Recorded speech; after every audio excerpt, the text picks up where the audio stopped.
Que outras. Se a gente fosse listar algumas das outras virtudes que seriam as principais, existe isso? Virtudes principais que um ser humano deveria buscar?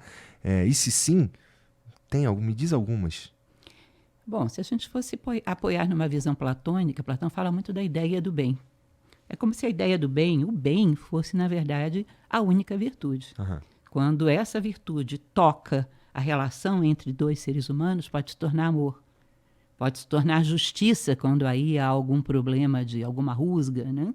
Pode se tornar fraternidade quando aí há alguma necessidade. Mas se diz que a virtude fundamental é a ideia do bem. O bem é aquilo que une e todo o universo caminha para a unidade. Isso é até ciência, né? Que se imagina que o universo expande e um dia vai contrair. Tudo volta para a unidade, segundo a década pitagórica, lá no final tudo volta para o 10, 1 mais 0 é 1, tudo volta para a unidade. Então essa força que une, o bem para Platão é aquilo que une, tá? Essa força que une, que vai agregando as coisas, que vai harmonizando, é o bem. Agora, conforme a interface que ela toca, ela se torna uma virtude diferente. Todas aquelas que o mundo manifestado necessitar. Conforme a situação que ela toca, ela vai tomar um colorido, que são as múltiplas virtudes. Pode ter virtudes que às vezes a gente nem imagina. O amor a si próprio gera a dignidade, tá? Gera o respeito. Tá? O bem é aquilo que une. Tá aí uma boa definição. É a definição platônica. Ou seja, o universo trabalha no sentido de te levar de volta para a casa do Pai, te levar para a unidade. Tudo veio da unidade e tudo volta para lá. Porque a próxima coisa já que a gente estava falando de bem, eu ia te perguntar se a gente não tem várias visões do que é o bem. Mas aí, se o bem é aquilo que une, a gente já tem aí um caminho mais universal para prestar atenção. Será que isso que eu estou fazendo aqui une ou afasta? Então, se une, provavelmente é o bem, né? Com certeza. Agora a gente pode estar olhando errado também, né? E aí a gente pode gerar problemas. Bom, quando nós queremos manipular para defender o nosso ponto de vista, vamos distorcer e achar que qualquer coisa que a gente faz une. Agora, se você realmente quer ver a verdade, você vai encontrar. Tá? Se eu perguntar se isso que eu estou fazendo une com a intenção de saber, eu vou saber. Agora, se eu perguntar com o intuito de provar a minha premissa, eu vou gerar um viés, né? Onde vou ver qualquer coisa. Sim. Isso tem a ver com, por exemplo, acontece bastante, especialmente, provavelmente você vai lidar com isso fazendo um podcast também, que é pessoas que estão dispostas, a pessoa está a fim de ouvir para então responder, o que é completamente diferente de uma pessoa que quer ouvir para entender o que você está falando, né?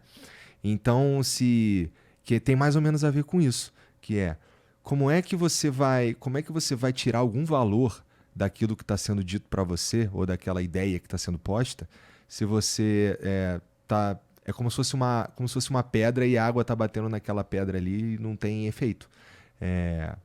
Ao contrário de uma esponja, que a água bate e aquela esponja absorve, portanto, agora eu entendi o que você está falando, e isso pode mudar o meu ponto de vista ou não, e toma aqui agora o que eu penso, inclusive com traços ou até às vezes baseado nisso que você está me falando, que é uma das coisas que eu acho que é mais bonita na comunicação, que é o fato de eu estar falando uma coisa para alguém, essa pessoa ela está ouvindo, entendendo e depois ela me dá um input, que é diferente de eu estou falando e está acontecendo um som no seu ouvido e de repente você só responde alguma outra coisa porque você não está muito interessado em entender o que está sendo dito, né? Então, eu acho que isso daí é uma das características que está em falta, inclusive, hoje em dia. Acho que eu vejo muitas pessoas que ouvem para responder isso no mundo, assim. No mundo não, vai. No mundo eu estou exagerando, mas acho que na internet, com certeza, assim. Que tem pouca gente interessada em entender o que o outro está falando e muita gente interessada em responder o que o outro está falando. Eu acho que é no mundo. Desculpe, mas retomo a sua colocação. Eu acho que é no mundo. A internet é reflexo do que nós somos. Ela não vem de nenhuma região espacial. Ela vem da humanidade. Por trás disso tem um elemento muito interessante, Igor, que é, em primeiro lugar, a pessoa saber que ele não é dono da verdade e querer chegar mais próximo da verdade. Acreditar que existe uma verdade universal. Tá? E querer chegar nela. Essa é uma outra coisa que o pessoal relativiza. O que é verdadeiro para mim não é verdadeiro para você. Não, o universo tem leis. A lei da gravidade, se você duvida dela, atire-se de uma janela, baixa de preferência, né? Para você checar. Ou seja, tem certas coisas que são absolutas. Tá? Então, eu queria chegar a uma verdade a respeito do que é o universo, do que eu sou, do que é o outro, acreditando que existem verdades, que existiriam ainda que a humanidade não existisse. Se a humanidade não existisse, o Sol estaria aí, os planetas estariam aí, os vegetais, e as coisas têm uma verdade. O que a gente pode chegar é percebê-las ou não. Mas que elas estão aí, estão. Na Idade Média, todo mundo achava que a Terra era plana. A Terra não estava nem aí para a opinião das pessoas. Ela era geóide. A opinião humana não conforma a verdade. E ao perceber isso, eu querer chegar a essa verdade, eu querer me aproximar disso. Se eu não tenho isso, eu quero impor a minha opinião a qualquer preço. Imagina a seguinte situação: eu perdi a carteira aqui em algum lugar do estúdio. Aí peço para você me ajudar a encontrar. Eu acho que perdi lá no térreo. Vou lá procurar. Mas você me viu andando aqui nesse andar e você acha que eu perdi aqui. E encontra aqui. Quando você me entregar, eu vou ficar feliz porque achei a carteira ou chateada porque você contrariou a minha opinião de que estava no térreo? Você percebe que a minha opinião nesse momento é secundária porque a carteira é muito importante? Agora, se fosse a verdade, eu preferia não achar, mas não admitir que você sabe mais do que eu. Tá? Porque a carteira tem um valor absoluto, a verdade não vale nada para a gente. Então, ainda que eu perceba que o argumento do outro é mais sensato, eu insisto no meu, porque eu não vou admitir que você sabe mais do que eu.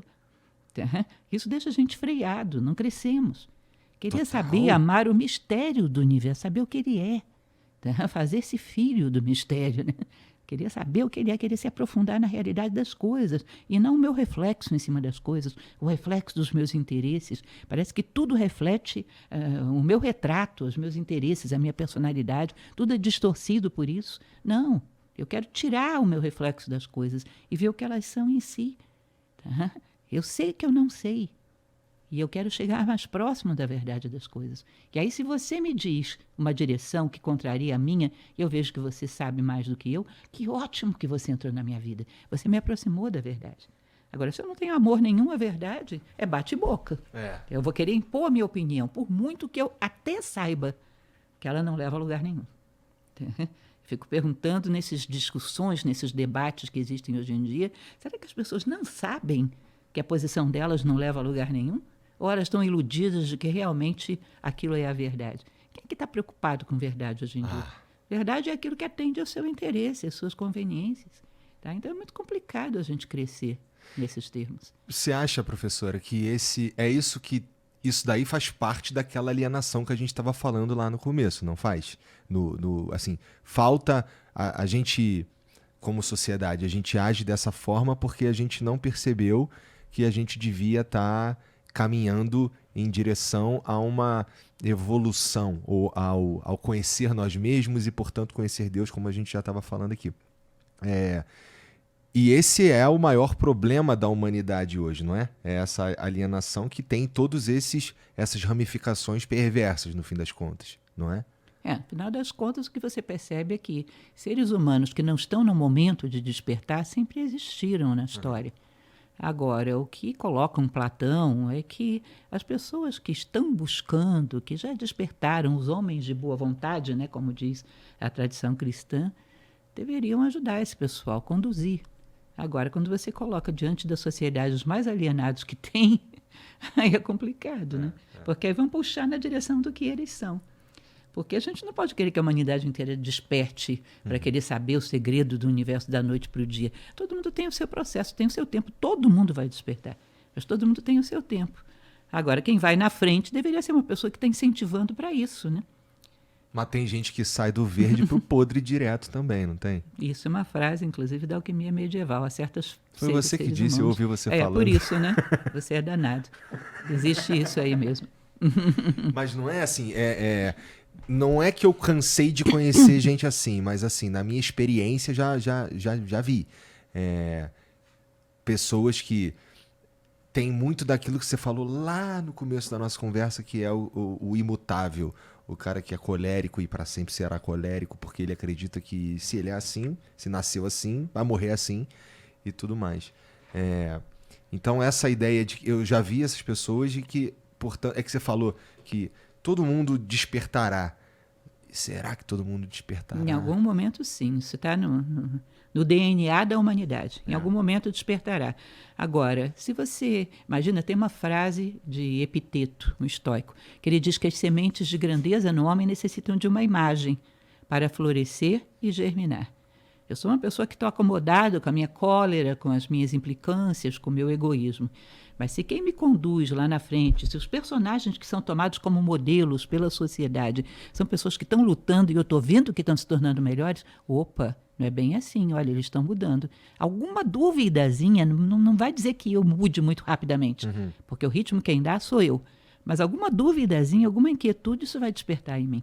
Agora, os nossos modelos são modelos de pessoas que não crescem nem querem crescer e têm raiva de quem cresce. Né? É verdade. Então você olha e você não acredita, porque você não está vendo uma vitrine de pessoas assim como referencial. Dentro da arte, dentro da política, pessoas que você está vendo. Olha, fulano está melhor do que ele era antes, está crescendo. É humilde, estou vendo que ele está se corrigindo, está se tornando melhor. Então esses referenciais geram uma sementinha de dúvida que vai germinando ali. Em algum momento vai rachar aquela convicção, aquela inércia. Agora a gente fica sem referenciais, e sem referenciais é muito complicado. Ou, como você disse, com referenciais esquisitos, né? Assim, que estão, de fato, puxando para o outro lado.